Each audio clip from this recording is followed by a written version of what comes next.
Growing older doesn't always make someone wiser or kinder. A desperate woman blames another for all her woes. Your dirty little secret has cost me everything. She wrapped him up like a piece of meat. A country housewife picks up a sinister hobby. Mary said at her trial, "I like men and men like me." One more for luck. And a lonely widow won't give up her second chance for love. You know we're having an affair. It's a dangerous, emotional cocktail. These deadly women aren't planning for their retirement when they turn to midlife murder.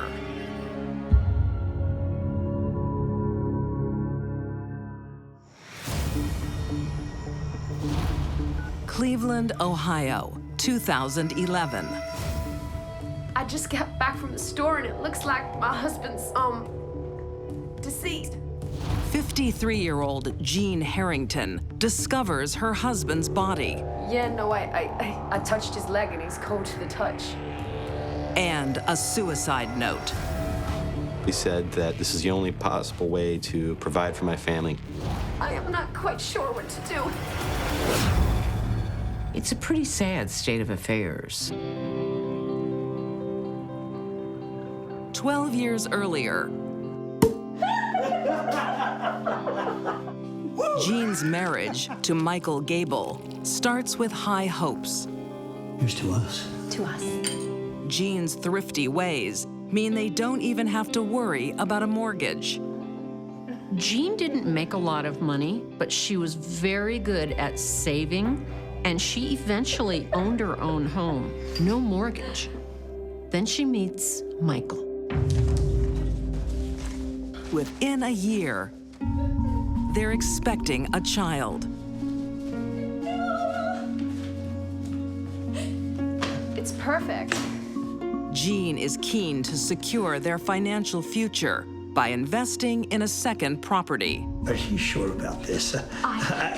Do we need to think about this one? Oh no, I've done the math and it all adds up. They decided to get a mortgage on that home and purchase a rental property around the corner. I'll tell you what, I'll book an inspection. Okay? Jean wouldn't be so sure if she knew Michael's secret. And he did things that were a little over the top. Honey, Yeah. it's 10 o'clock tomorrow morning, okay? Yep. Okay. She really hadn't been aware of the kind of debt he brought into the marriage. Michael has an expensive pastime: gambling.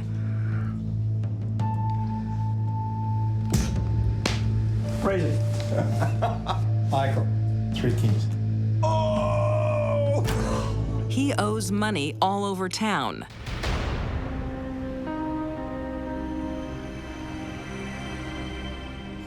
He can't hide his bad habit forever.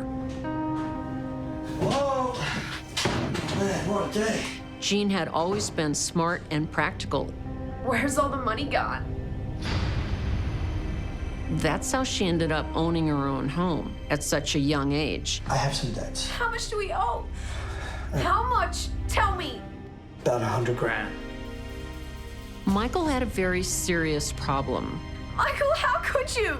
It's over, okay? It's over. All this from gambling. Over, and I'm paying it off. I am paying it off. I'm working my butt off. That was a big problem for a woman who had lived debt-free. Michael starts working 2 jobs to pay off his debt. But he can't resist the poker tables. Now, don't spend it all at once. I'll try not to. Okay, let's play some cards. Even with the financial problems, there was gambling going on. There continued to be gambling, and there continued to be an issue in the marriage. We're closed! Seriously? Jean is not impressed. I knew it. Gene, what are you doing here?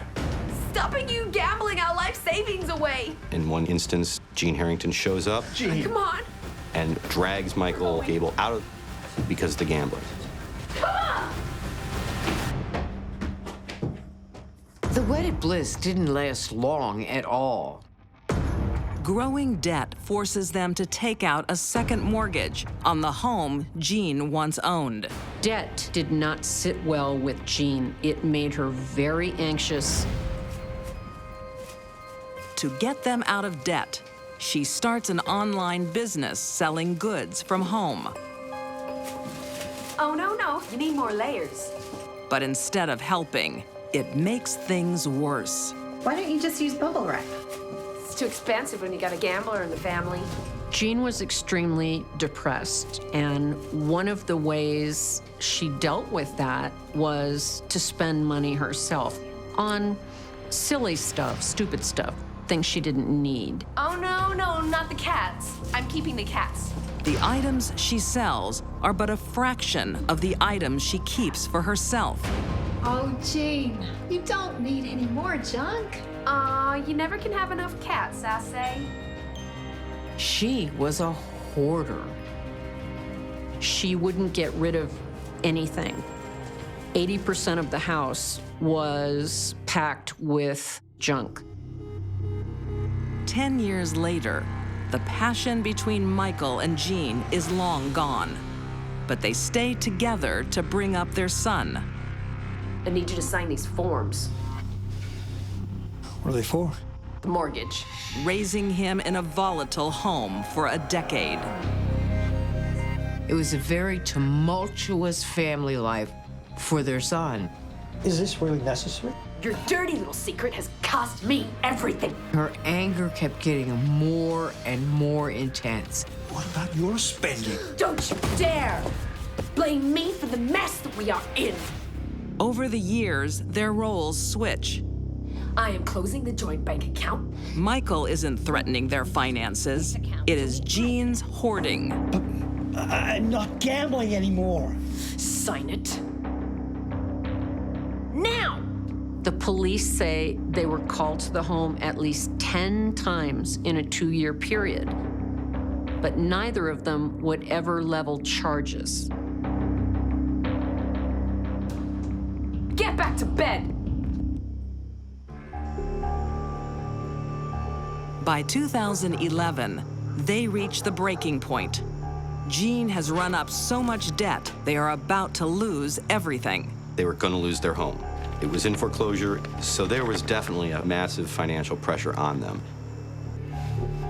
To Jean, Michael is squarely to blame for their precarious situation.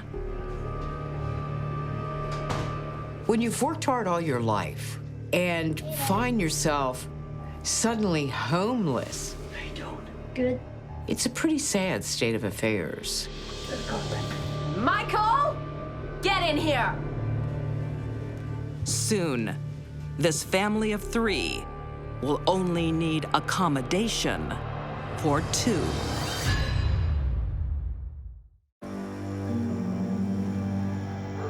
In the summer of 2011, on the eve of foreclosure, Jean Harrington has lost all hope. Go get dressed for bed. But Mom! Now! Michael? Jean had just about had it. Michael! She couldn't believe she was ready to lose her home. She blames one person. Her husband, Michael. Why didn't you answer me? It's all over, Jean. This was the home that she had paid off the mortgage. We're losing everything. And because of the decisions they made as a couple, they were about to lose it. Yeah, because of you. If Michael had never come into her life, she wouldn't have lost her home. No, it wasn't me. It was you.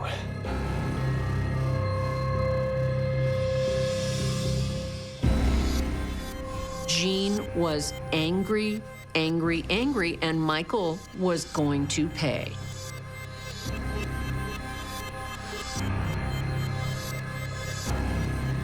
Among Jean's collectibles, she's kept something special.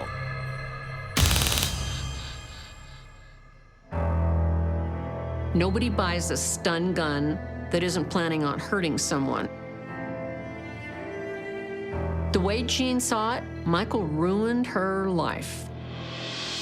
And she was going to make him pay. A stun gun delivers anywhere from 950,000 volts, and those volts cause incredible pain. He would have been so disoriented, he wouldn't have known what had hit him. She did it over and over.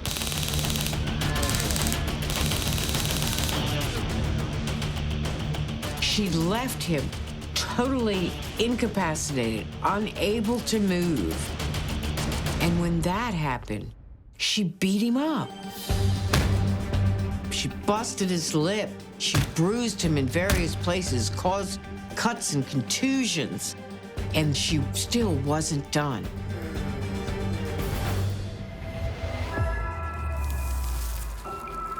So she took out plastic wrap, the type that clings to itself. She wrapped it round and around and around his head.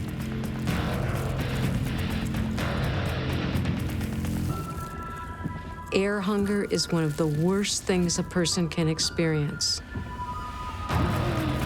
He simply could not breathe, and he died.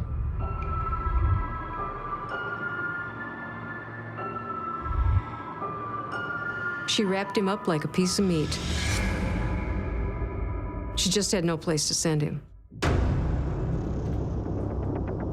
It's a brutal and bizarre murder. But Jean thinks she can pull it off as a suicide. I just got back from the store and it looks like my husband's, deceased. The law enforcement people had never seen a suicide quite like this one. They just knew it didn't ring true. When people kill themselves, they don't hit themselves repeatedly on the head or stun themselves with a gun. Seems like an unusual way for someone to commit suicide, don't you think? He wouldn't have had the guts to use a gun. Police think it's murder and have a #1 suspect. Would you say it was a happy marriage? When Jean is questioned, she deepens their suspicions. I don't think I would have married him if I knew he was a gambler and had a built-in debt. She made very clear she did not like Michael Gable. I could have been someone if it wasn't for him. I believe she referred to him as a coward, as a sociopath during the interview, talked about how all of their financial problems were his fault. It was a very different interview than one would expect from a grieving widow. Okay. I think that's all for now. Thank you for coming in, Mrs. Harrington. Fantastic. But hard evidence is needed for court. I'll see you again. It took a long time. They were gathering evidence, including financial records, medical records, crime scene analysis. Police described it as a very complex investigation. 3 years later, the law catches up with her. Jean was picked up by the police, charged with murder, felonious assault, and evidence tampering, and taken before a judge. In 2016, Jean Harrington is found guilty of all charges and sentenced to 16 years to life in prison. Every problem in Jean's life, she decided it was all Michael's fault. To us. Jean believes her troubles started when she met Michael. Don't you dare blame me for what you have put us through! But she never looks at herself. Yeah, because of you. Michael takes responsibility for his actions. She doesn't.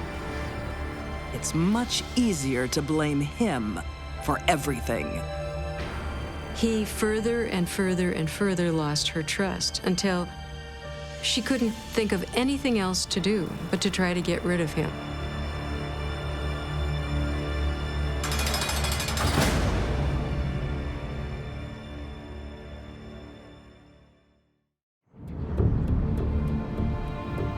On the streets of Jarrow, England, people still talk about the widow of Windy Nook, who was either the luckiest or unluckiest woman in Britain in the 1950s. She seemed to get an appetite for it, and she literally couldn't stop. After raising 6 kids in a happy marriage, empty nesters Mary and John Knowles take in a housemate to help make ends meet. This is me husband. Hello, welcome. I'm John. John, I'm John too. Pleased to meet you. Oh, I hope I don't get you two mixed up. Mary had a very normal life for women of her time. I leave you in Mary's hands. I'm off to my bed, as you can see. Thank you. She was married to the same man for 41 years. All he does is sleep. It'd be great to have a younger man around. Come, I'll show you to your room. She had no reason to expect anything would change. But a change is exactly what she gets. Don't be silly, pet. I've seen it all before. Mary became friendly with the new John. I thought you might be thirsty. This John is a shinier model than her husband. He was 13 years younger, so make of that what you will.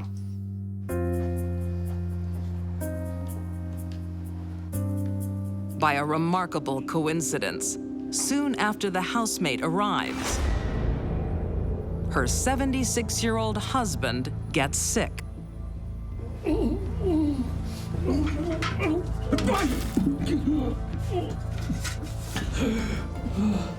Some of the symptoms John Knowles had was stomach pains and vomiting.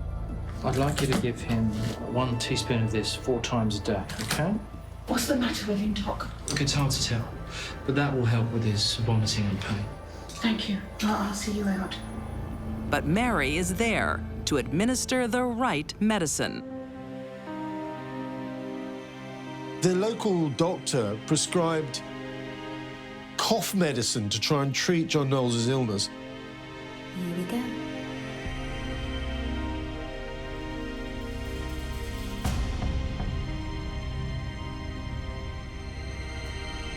It had no effect whatsoever, and he died very soon afterwards.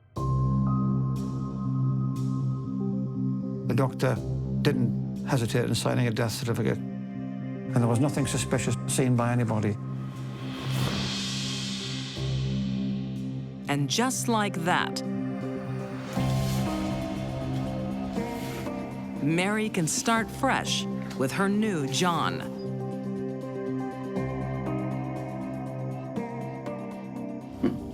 My love.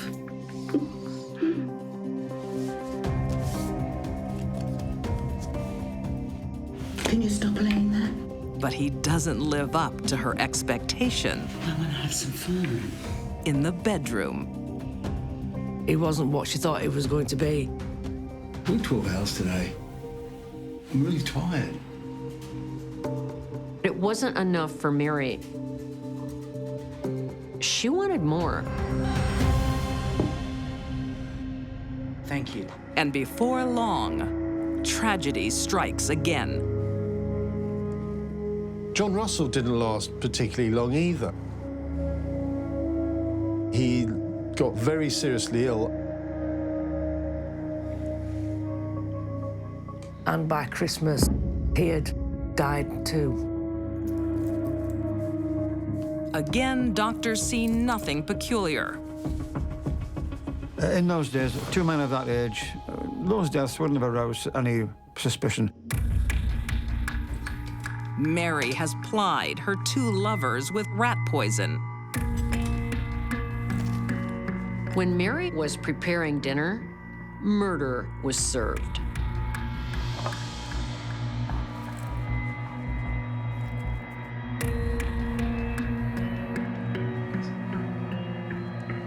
She discovers discarding men can be profitable.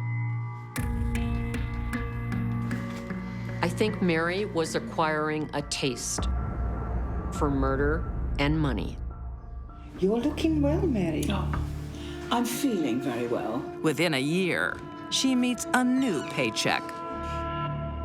Here he is. Oliver, I'd like you to meet my dear friend Mary. Hello. Hello. Mary next met Oliver Leonard, who was a retired estate agent. He's a lovely old bugger. Has he got any money? And when Mary saw Oliver Leonard sitting there, she had a question, and the question was, has that old bugger got any money? That's about as subtle as a brick upside the head.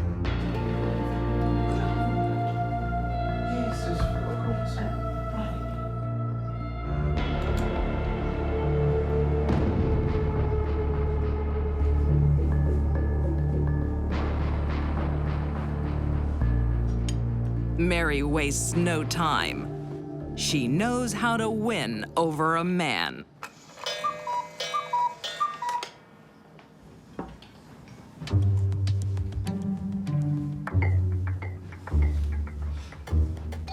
We're getting married. It's true. She charmed me. Mary had no trouble at all taking advantage of men that were kind to her and wanted to marry her. No, really? Really? We're getting married. In September 1956, just weeks after Mary Wilson and Oliver Leonard meet, they are married. Really? Really? The very next day, Mary tries to buy him a life insurance policy. The insurance man said, no, you can't because he's too old. He was 76. So she was stuck with Oliver Leonard. And whatever he happened to have. She can't milk Oliver for any more money. So just 2 weeks after getting hitched, she gets rid of him. Come on, open up, love. I don't think Mary and Oliver had time to even consummate the marriage before he died. Again, no one suspects the death of an elderly man. That was put down to heart as well. In fact, the doctor was so sure it was heart, he never even came out to the death. He just wrote the certificate out and said that's it. And Mary feels she can get away with murder whenever she wants. Mary's new hobby of finding a man, marrying him, killing him, and taking his money was coursing through her veins.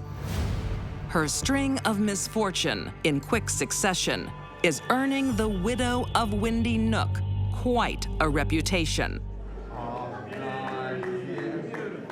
But it doesn't stop 76-year-old Ernest Wilson from falling for her charms. Are you ready for dancing now? They had a small wedding, but it was quite a party. It's a lot. It's beautiful. You've got an awful lot of food left over. What are you going to do with all those sandwiches? Eyebrows were raised at the wedding reception when Mary was asked what she was going to do with the leftovers, and Mary coolly replied, I'll save them for the funeral. Mary had already gotten away with murder 3 times. Why wouldn't she feel confident to make a joke like that? Save it for the funeral.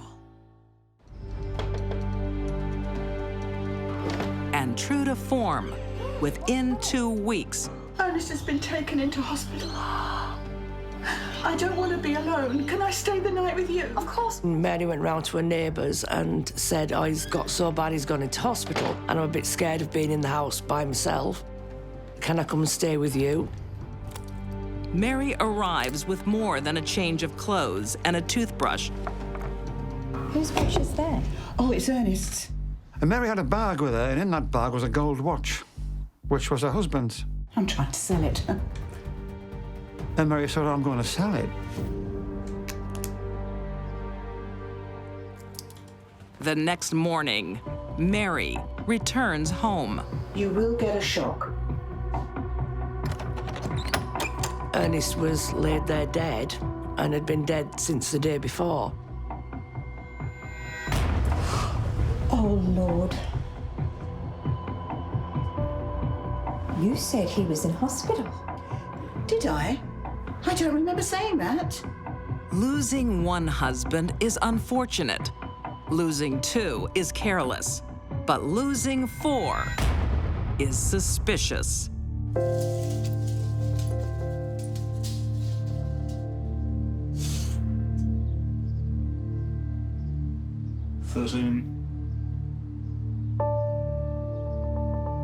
You should be giving me a discount. Mary told the undertaker she thought she should get a discount. She was bringing him so much business. I'm not sure being a frequent flyer at the funeral home puts you in a good light, but Mary didn't care. I think Mary's downfall was probably these little comments about save the sandwiches for the funeral. I'll get discount off the undertaker.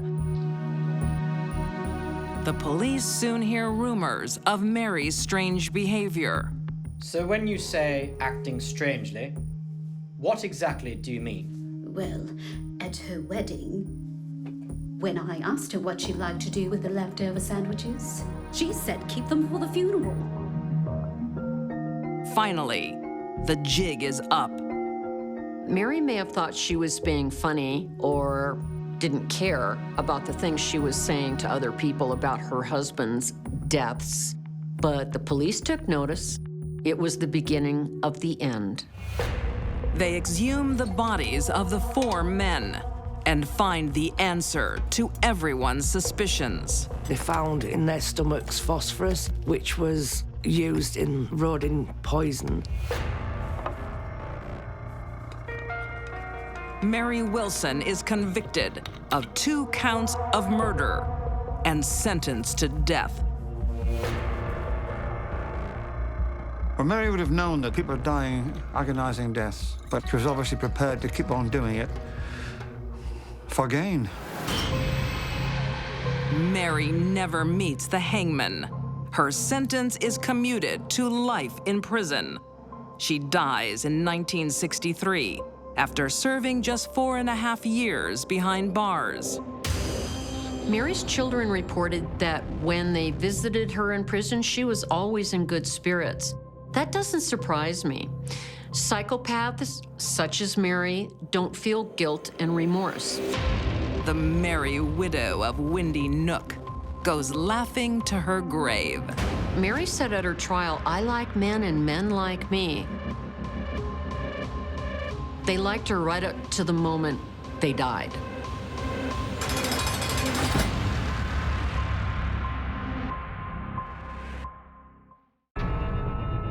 Sometimes the biggest threat, her behavior was over the top, to a woman, it's a dangerous, emotional cocktail, is herself. And that's when this story took a turn for the worse.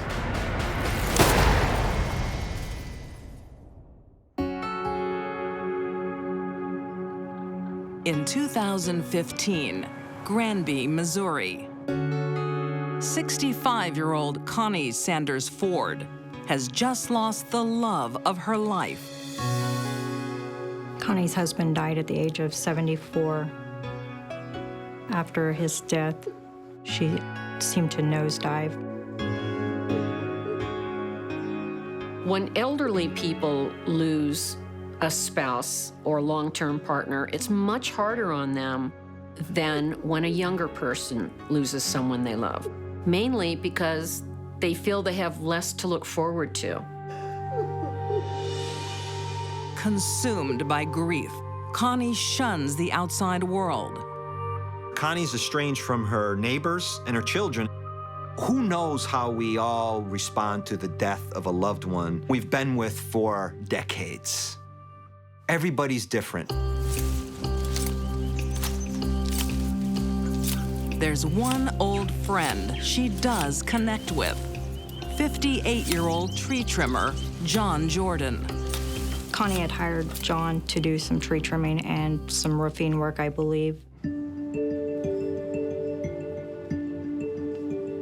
I like this one. Good choice. And, the roof's leaking. Could you fix that ASAP? Sure I can. I'm just not coping on my own. John is there to comfort Connie. Time heals. But his sympathy soon becomes complicated. For Connie, attention from a man at this point in her depression was like putting a Band-Aid on a gaping wound.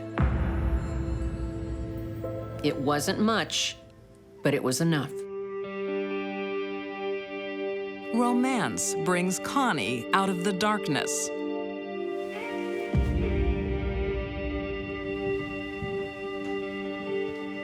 See you tomorrow. She falls right into it. It makes her feel good. It makes her feel alive again. It's like, wow, maybe I can start over. But this newfound hope has an obstacle. Why are you so late? The only problem is that he's married. I got caught up with a client. And he had been for over 40 years. Almost started without you. I mean, for John, it seemed like he wanted a fling. It seemed like he wanted some excitement in his life. I don't believe that they had had many marriage issues up to the point that Connie Sanders came into the picture. Connie knows she's betraying a friend. But it's not slowing her down.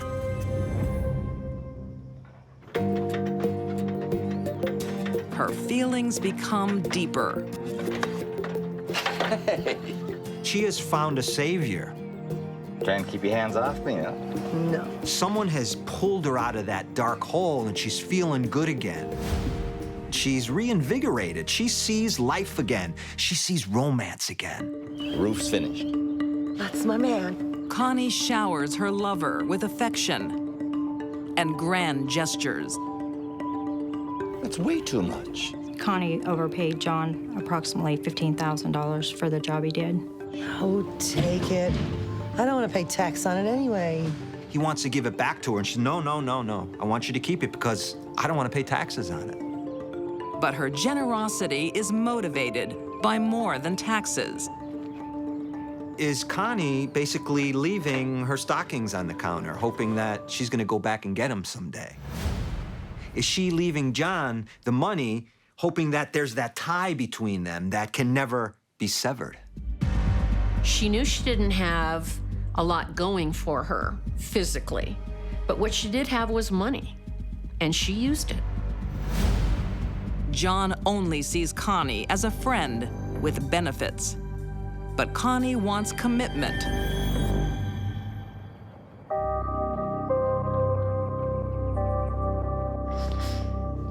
She decides to take matters into her own hands.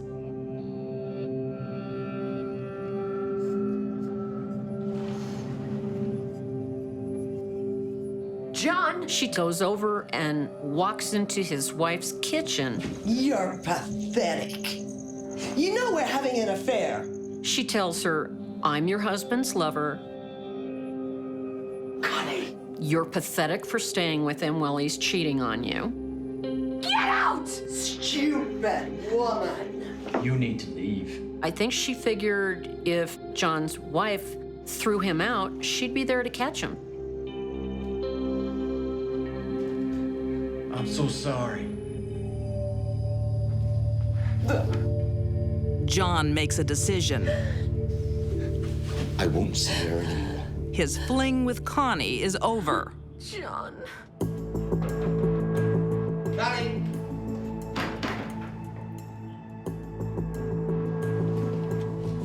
What's this? It's the money I owe you. The first thing he did was give Connie back the $15,000. She had overpaid him. I don't want it.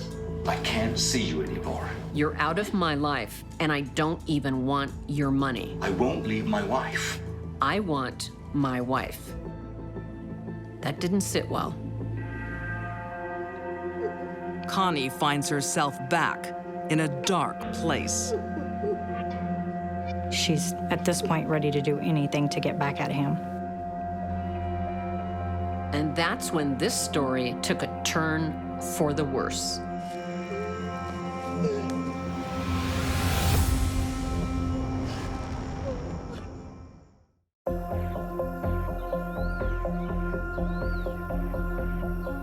In Granby, Missouri, Connie Sanders Ford can't accept her affair is over. She was upset because John had gone back home to his wife. Lover John Jordan wants to end it. Hello? Are you getting back together? Yes, we are. John decides he wants to do the right thing. The problem with that is, Connie is not gonna let him. Has he told you about... Connie was not a woman who was going to be ignored. Don't call here again. An obsession, jealousy, and rejection. It's a dangerous, emotional cocktail.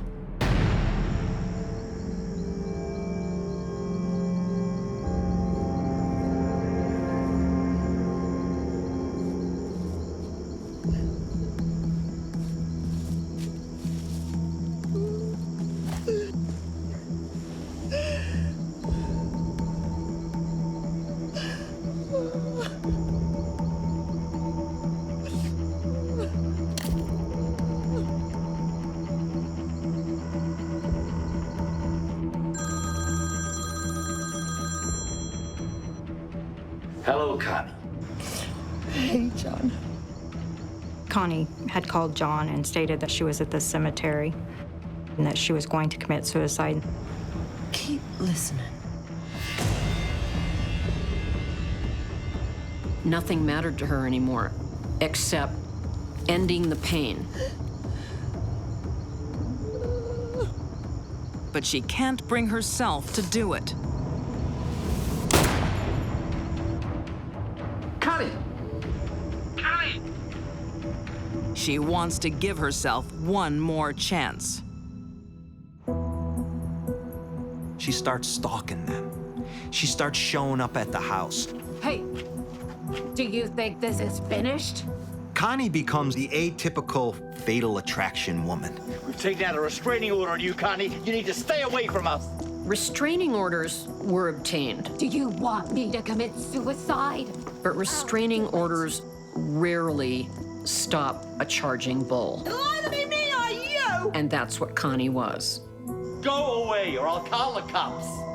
Her emotional blackmail and persistent stalking just drives John further away.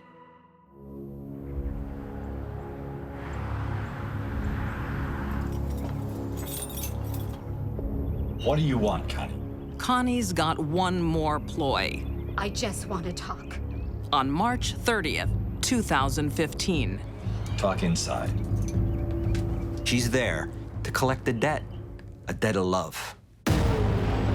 She feels scorned, and somebody's got to pay. And that person is John.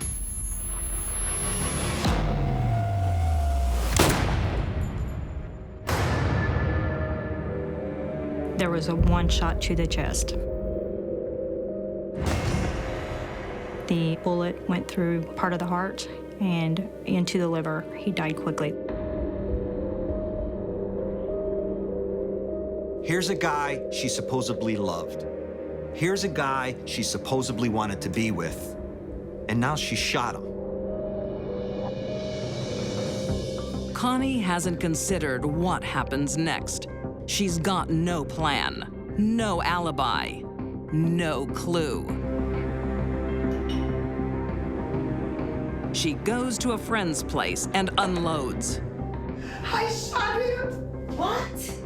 After the murder, Connie goes to a friend's house and says, I shot him. God, I shot him! Shot who? John Jordan! I shot him! There's been a shooting.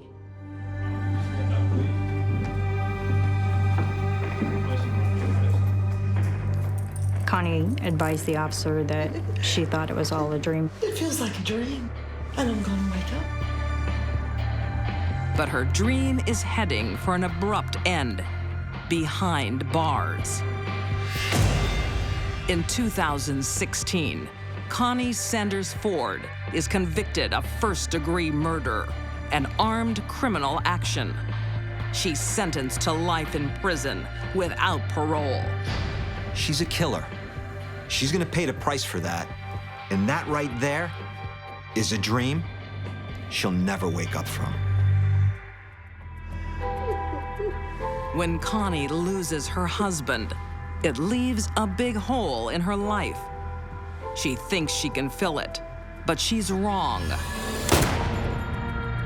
And she can't stand to lose twice. She's going to carry a fire in her heart until the day she dies.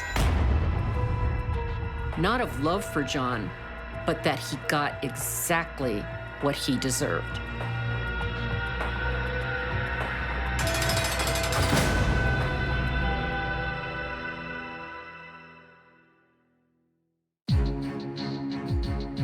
These deadly women didn't age gracefully. Jean Harrington blamed her husband for ruining her life. Mary Elizabeth Wilson traded husbands for a little bit of cash. And Connie Sanders Ford wouldn't take no for an answer. They turned their midlife crises into midlife murder.